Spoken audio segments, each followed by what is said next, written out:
High, আমি মিখা। আমার নতুন দিনের নতুন একটা মিনি ব্লগে তোমাদের সকলকে ওয়েলকাম।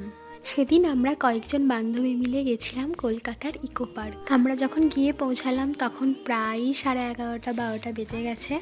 আর হ্যাঁ, আমাদের সাথে আরও দুজন বান্ধবী ছিল, কিন্তু ওরা ক্যামেরার সামনে একদমই কমফোর্টেবল না, তো ওই জন্যই আমি আর ওদেরকে জোর করিনি।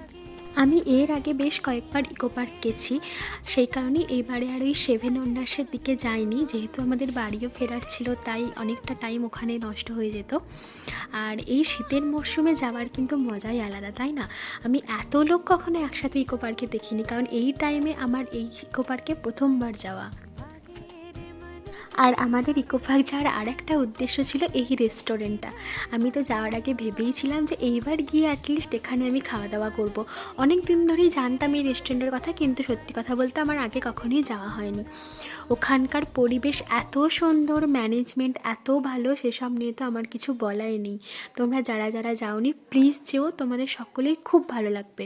খাবারের কোয়ালিটিও ছিল যথেষ্ট ভালো, আর দামও ছিল রিজনেবলের মধ্যেই, এমন কিছু এক্সপেন্সিভ দাম ছিল না। আর খাবারের থালির মধ্যে আমার সবথেকে যেটা বেশি ভালো লেগেছিল সেটা হলো এই আলো চালের পায়েস।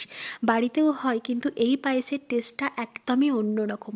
তাই তোমরা অবশ্যই যেও অ্যান্ড মাস্ট ট্রাই দিস থালি। ব্যাস, এভাবেই সারাটা দিন আনন্দ মজা করে কাটিয়েছিলাম। আজ তাহলে আসি, টাটা।